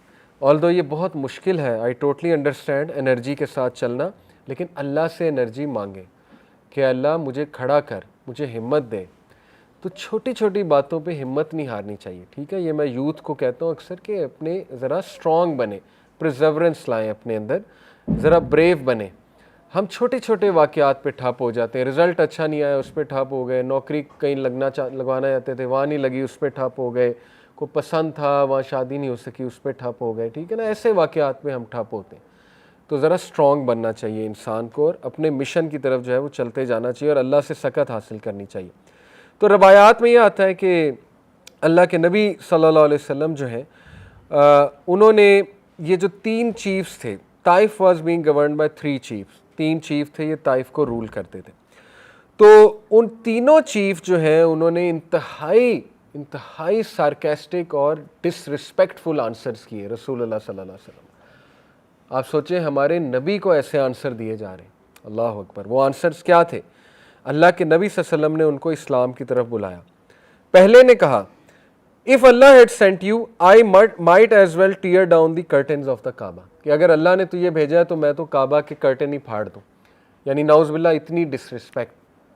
دوسرے نے کیا کہا, has Allah not found anyone better than you, اللہ اکبر, کیا اللہ کو تجھ سے بہتر کوئی نہیں ملا جو نبی بھیج دیتا. اب اس سے مراد اس کی تجھ سے بہتر سے مراد تھی دولت میں اور شہرت میں بہت بہتر, کیونکہ اس کا مائنڈ یہی تھا آ جا کے کہ دولت جس کے پاس ہے وہی اصل میں کامیاب ہے. تیسرے نے کہا میں تجھ سے بات نہیں کر سکتا کیونکہ اگر تم واقعی نبی ہو, سارکیزم میں, ٹھیک ہے, طنز میں, اگر تم واقعی نبی ہو تو تم بہت زیادہ ہولی ہو, تم بہت زیادہ مقدس ہو, تو میں تو تم سے بات ہی نہیں کر سکتا.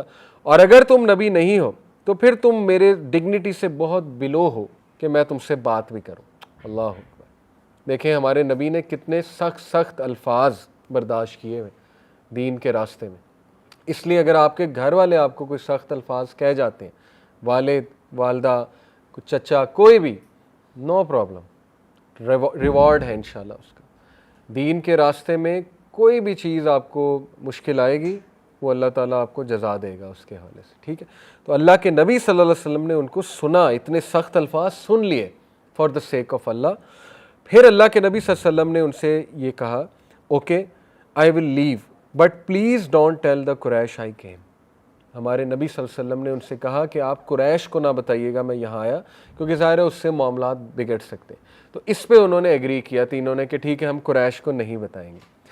اب اللہ کے نبی صلی اللہ علیہ وسلم نے ہمت نہیں ہاری, تقریباً 1 ہفتہ طائف میں رہے, روایات میں آتا ہے تقریباً 1 ویک رہے. اور طائف کی وہ گلیاں بھی میں نے دیکھیں جہاں ہمارے نبی صلی اللہ علیہ وسلم پہ پتھراؤ ہوا, ان گلیوں سے ابھی تک غم کی سی کیفیت, سیڈنس ٹپکتی ہے. اور میں نے وہ مسجد بھی دیکھی، مسجد عدس، حضرت عدس تھے نا جو غلام تھے جو نبی اکرم صلی اللہ علیہ وسلم کے پاس انگور لے کر آئے تھے، اور اللہ کے نبی صلی اللہ علیہ وسلم نے ان کو دعوت پیش کی تو انہوں نے اسلام قبول کر لیا، کرسچن سلیو تھے حضرت عدس، تو وہاں اب انہوں نے مسجد عدس بنائی ہوئی ہے، چھوٹی سی مسجد ہے۔ تو آپ یہاں سے اندازہ لگائیں کہ اللہ کے نبی صلی اللہ علیہ وسلم didn't give up even though ان کے ساتھ اتنی زیادہ مطلب دکھی انسیڈنٹ ہو گیا، تو انہوں نے کہا نہیں اس کو تو دعوت پیش کروں نا، اتنا فوکس، اتنا زیادہ سیلف ڈریون یہ کوئی انسان نہیں دنیا میں ہو سکتا، ٹھیک ہے، ان کا مقابلہ نہیں کیا جا سکتا۔ تو خیر ایک ہفتے میں اللہ کے نبی صلی اللہ علیہ وسلم طائف کی ان مارکیٹس میں دعوت دیتے رہے، وہ مارکیٹس بھی میں نے دیکھی ہیں وہاں پہ، اب تو بہت ماڈرن بنا دی انہوں نے۔ تو اس ایک ہفتے میں شاید کوئی ایک آدھا بندہ اس کی توجہ اس طرف آئی، باقی سب نے ریجیکٹ کیا، وہ ایک آدھا بندہ اس طرف توجہ کر ہی رہا تھا، تو تب یہ واقعہ پیش آیا پتھراؤ والا، کیونکہ پھر وہ ان سے برداشت نہیں ہوا، وہ اتنے زیادہ ایگوئسٹک لوگ تھے کہ ایک بندہ ان کی بات کھڑا ہو کے کیوں سن رہا ہے۔ تو حضرت زید بن حارثہ یہ پورا واقعہ بتاتے ہیں نا کہ پھر کیا کیا کہ انہوں نے کچھ بینڈیٹس کو ہائر کیا، وہ جو بدماش قسم کے لوگ ہوتے ہیں، اور انہیں پیسے پوسے دے کہا کہ اس کو جو ہے نا نکالو، یہ تو اس طرح سے نہیں جا رہا۔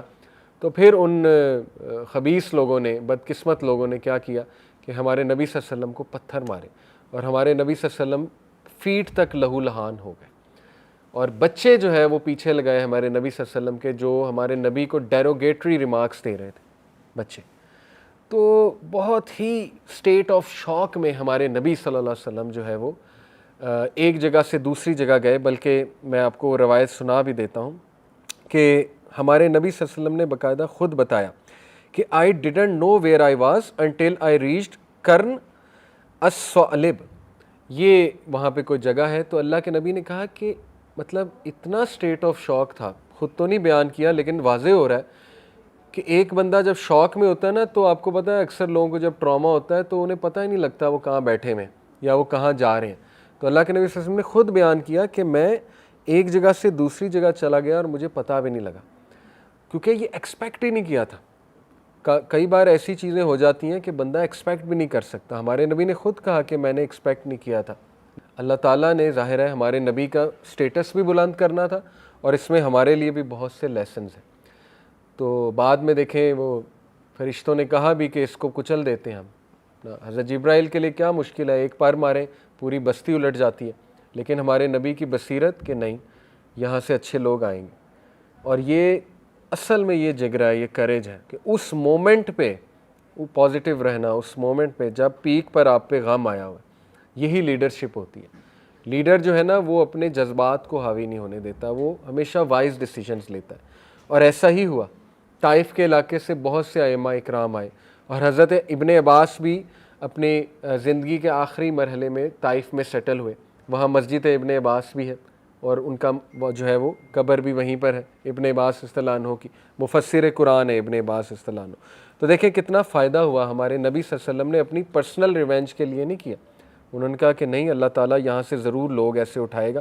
وہ دعا جو ہے میں آپ کو سنانا چاہتا ہوں کہ اللہ کے نبی صلی اللہ علیہ وسلم جب بیٹھے اس درخت کے نیچے اور رو کر انہوں نے اللہ سے، اب دیکھیں اس میں کتنی بے بسی اور اس دعا میں کتنی اللہ تعالیٰ سے کلوز ایفیلیشن واضح ہو رہی ہے، close affiliation. O Allah, to you I complain of my weakness of strength and my helplessness and loneliness before men. اے اللہ، میں صرف تیرے سامنے اپنی کمزوری کی، جو طاقت کے حوالے سے میری کمزوری ہے، ظاہر ہے مینٹل اسٹرینتھ کے حوالے سے، فزیکل اسٹرینتھ کے حوالے سے جو کمزوری ہے، اینڈ مائی ہیلپ لیسنیس، اپنی بیچارگی اور اپنی لونلینس بفور مین، صرف تیرے سامنے شیئر کرتا ہوں۔ You are the most merciful and the lord of those who are humble and weak and you are my lord. یہ دعا کے بہترین طریقہ ہے کہ اللہ تعالیٰ کو اس کے ناموں سے پکارا جائے، اللہ تعالیٰ کو اس کی مرسی کا واسطہ دیا جائے، ٹھیک ہے نا۔ To whom do you leave me with, اے اللہ کن کے حوالے کرتا ہے مجھے، سبحان اللہ۔ دیکھیں کتنی محبت، کتنی ایفیلیشن آپ نے کرنی ہے، اللہ تعالیٰ سے جا کر بات کریں کہ اے اللہ کیا میں اس طرح زندگی بسر کروں گا، کہیں اللہ کو کہ اللہ کیا میں ڈی موٹیویشن میں، کیا تیرا بندہ انرجی لیس زندگی گزارے گا، کیا تیرا بندہ جو ہے وہ کبھی کھڑا نہیں ہوگا۔ اللہ تعالیٰ کو بڑا پسند آئیں گے یہ الفاظ، I am sure about that. تو کہا اے اللہ کن کے حوالے کرتا ہے مجھے، to somebody who is a stranger that will treat me harshly. اے اللہ ایسے شخص کے حوالے کرے گا جو اسٹرینجر ہے, جو مجھے میرے ساتھ اس طرح کا رویہ اپنائے گا. اور to a close relative whom you have given ultimate power over me. سبحان اللہ. یا مجھے ایک ایسے رشتہ دار کے حوالے کرے گا جو مجھ سے اوپر ہے پاور میں اور جو مجھے اوور پاور کر جائے گا. ابو لہب کی طرف اشارہ ہے. اللہ اکبر. یعنی کھل کے کوئی بات نہیں چھپائی, حالانکہ اللہ کو سب پتہ ہے, آپ کی دل کی بات پتہ ہے, لیکن نہیں کہا اے اللہ ان کے حوالے کر دے گا مجھے. ایز لانگ ایز, پھر کہا اے Allah as long as you are not displeased with me nothing else matters. اے اللہ جب تک تو راضی ہے کچھ میٹر نہیں کرتا. یعنی رو بھی رہے ہیں, شکایت بھی کر رہے ہیں, ساتھ میں اکنالج بھی کر رہے ہیں کہ اللہ بس تو راضی رہے, لیکن یہ کہ یہ میرا دکھ ہے.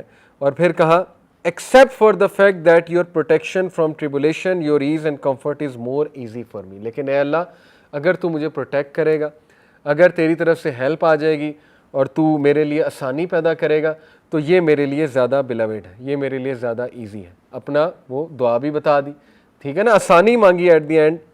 او Allah I seek refuge in your face that is the source of the light that gets rid of the darkness because of which this world is guided. کتنے خوبصورت الفاظ ہیں کہ اللہ تیرے چہرے کا جو نور ہے, جو کہ لائٹ ہے اصل میں اس میں پناہ چاہتا ہوں. اب یہ بڑے خوبصورت الفاظ ہیں. اللہ کو اس کے اسماء و حسنہ کا ایٹریبیوٹس کا واسطہ دینا یہ دعا کو بڑا پاورفل بناتا ہے, ٹھیک ہے نا. اللہ کے ناموں کا آپ کو پتہ ہونا چاہیے. تو کہا کہ اللہ میں اس کی پناہ میں آتا ہوں اور میں آپ کے چہرے کا جو نور ہے اس کی پناہ چاہتا ہوں, اور اس چہرے کے نور کی وجہ سے جو ہے وہ ڈارکنیس جو ہے وہ دور ہوتی ہے, اس لائٹ کی وجہ سے, اور تمام دنیا میں ہدایت ہوتی ہے. And I seek refuge in your face that your anger comes down. اور میں اس سے پناہ چاہتا ہوں, آپ کے چہرے کی پناہ, کہ اللہ آپ کا غضب جو ہے وہ یہاں پر آئے. It's your right to criticize until you are content. اے اللہ آپ کا رائٹ ہے, جو آپ کریں, آپ کسی کو کریٹیسائز کریں, آپ کسی کو دیں نہ دیں, یہ آپ کا رائٹ ہے Allah. And there is no power no change except with you and through you. جیسے ہم کہتے ہیں نا لا حول ولا قوت الا باللہ, کہ Allah no strength no power except by you. اس دعا کو اگر آپ سمجھ لیں, اس میں محبت بھی ہے, اللہ کی تعریف بھی ہے, اور بار بار اکنالجمنٹ ہے اللہ کی, بار بار کہ اللہ تو پاورفل ہے, تو پاورفل ہے, اللہ تو راضی ہے تو سب ٹھیک ہے. لیکن ساتھ میں پورا دکھ بھی بیان ہو گیا, اور ساتھ میں اپنی جو دل کی بات تھی وہ بھی مانگ لی. تو یہ دعا میں سمجھتا ہوں ہمیں سیکھنی بھی چاہیے, اور اس سے ملتے جلتے الفاظ ہمیں اللہ تعالیٰ کو ضرور پیش کرنے چاہیے کہ اللہ مجھے کھڑا کر دے, اللہ مجھے میرے لیے آسانی کر دے, اللہ میں صرف تجھ پہ اعتقاد ہے میرا, مجھے کسی اور سے کچھ نہیں چاہیے, میں صرف تجھ سے مانگتا ہوں, اور میں شور ہوں اللہ تو میرے لیے آسانی پیدا کر دے گا. تو آپ پھر دیکھیں اللہ کی مدد کیسے آتی, ٹھیک ہے نا. تگڑے بنے, اسٹرانگ بنے, اللہ تعالیٰ کے پاس جائیں, اللہ تعالیٰ کے سامنے روکیں, اور لوگوں کی سمپتھیز اتنا نہ لیں, لوگوں کے سامنے اتنا زیادہ رونا دھونا نہ کیا کریں. یہ ہماری غیرت کا بھی تقاضا ہے کہ بھئی ہم اللہ سے کریں گے. اس کا یہ مطلب نہیں لوگوں سے کر نہیں سکتے, کر سکتے ہیں, لیکن اصل میں رونا ہے کہیں تو وہ مصلی ہے اور سجدہ ہے, سجدے کی حالت میں جائیں. یہ ہماری پاور ہے. اللہ تعالیٰ نے ہمیں ہماری سپر پاور بتا دیا مسلمان کی, وہ ہے وَاسْتَعِینُوا بِالصَّبْرِ وَالصَّلَاةِ, نماز میں اور صبر میں طاقت پکڑو. اللہ نے بتایا تمہاری پاور کہاں سے آئے گی, طاقت آئے گی نماز اور صبر میں. تو نماز یہی ہے, اللہ کے آگے گڑ گڑانا, سجدہ کرنا, دعا کرنا, یہ سب نماز کا حصہ ہے. اور سورہ البقرہ میں 2 بار ہے یہ وَاسْتَعِینُوا بِالصَّبْرِ وَالصَّلَاةِ. ایک بار آیت نمبر 45 ہے غالباً, دوسری بار 155 ہے یا 154 ہے. ایک بار کا وَاسْتَعِینُوا بِالصَّبْرِ وَالصَّلَاةِ, اور بے شک یہ چیز بھاری ہے سوائے خاشعین کے لیے, خاشعین جو خشیت اپناتے ہیں, جو ہمبل ہے. دوسری بار کہا ان اللہ مع الصابرین, دوسرے پوائنٹ پہ یہ کہا کہ بے شک اللہ صبر کرنے والوں کے ساتھ ہے. تو یہ دعا جیمز ہے سیرہ میں سے, ٹھیک ہے. تو اس دعا کو آپ لے لیں اور اللہ تعالیٰ کے پاس جایا کریں. ہمارے لیے سب سے بڑا لیسن طائف کے واقعے میں یہ ہے, اللہ کے نبی صلی اللہ علیہ وسلم کی دعا, ان کی لیڈرشپ, ان کی بصیرت, اور یہ کہ مشن چلتا رہا, پرپز کے ساتھ چلتا رہا. تو اللہ تعالیٰ ہمیں بھی ایسی اسٹرینتھ دے, لیکن آسانی دے بہت زیادہ, اور اللہ تعالیٰ ہمیں اپنا قرب دے, اللہ تعالیٰ ہمیں اپنے قریب کرے اور صرف اپنے پہ ریلائی کرائے. آمین یا رب العالمین. آج یہیں تک انشاءاللہ. نیکسٹ کلاس میں جو ہے وہ ہم آپ کو مزید طائف کے بعد پھر کیا ہوا, عدس کب آئے, کیسے انہوں نے اسلام قبول کیا, اور پھر اس کے بعد کیا واقعات آئے. پلیجز آف عقبہ ہوئے, پہلے ہی تھوڑا اوور ویو دے دیتا ہوں. بیت رضوان جسے ہم کہتے ہیں نا, 2 سیکنڈ اور فرسٹ, تو اس کا انشاءاللہ واقعہ آئے گا. مدینہ کے لیے گراؤنڈ سیٹ کیا جا رہا ہے. مکی لائف آلموسٹ جو ہے وہ بس معراج کا واقعہ رہ گیا, وہ بہت ہی انٹرسٹنگ, بہت ڈیٹیلڈ. اور معراج کا واقعہ آپ دیکھیں, اللہ کے نبی صلی اللہ علیہ وسلم کے لیے گفٹ تھا کہ اللہ نے طائف کے واقعے کے بعد اللہ کے نبی کو ایک باقاعدہ میسج دیا کہ لوگوں نے تجھے ایسے ٹریٹ کیا, اب میں تمہیں بتاتا ہوں تمہاری اصل میں حیثیت ہے کیا, اب میں تمہیں ٹریٹ کرتا ہوں. اور پھر ہر آسمان پہ سلوٹ پڑا کہ نہیں پڑا, ہر نبی نے سلام کیا کہ نہیں کیا, ہر فرشتہ جو ہے وہاں پہ کھڑا تھا. تو یہ ہے اللہ کے گفٹس, ٹھیک ہے نا, کہ اللہ تعالیٰ کہتا ہے کہ اگر تم نے میرے راستے میں ٹھوکر کھائی ہے تو اب میرا ذمہ ہے, میں تجھے خوش کروں گا. وَلَسَوْفَ يُؤْتِيكَ رَبُّكَ فَتَرْضَىٰ, عنقریب تیرا رب تجھے اتنا راضی کر دے گا کہ تو حیران رہ جائے گا. تو یہی ہوا ہمارے نبی صلی اللہ علیہ وسلم کے ساتھ, ٹھیک ہے نا. یہ ہمارے ساتھ بھی وعدے ہیں اللہ کے نبی صلی اللہ علیہ وسلم کے حوالے سے, ہمارے ساتھ بھی, کہ اپنے رب پہ اعتبار کرو, اعتقاد رکھو اپنے رب پہ. جزاک اللہ خیر. سبحانک اللہم و بحمدک, اشہد ان لا الہ الا انت, استغفرک و اتوب الیک. والسلام علیکم و رحمۃ اللہ.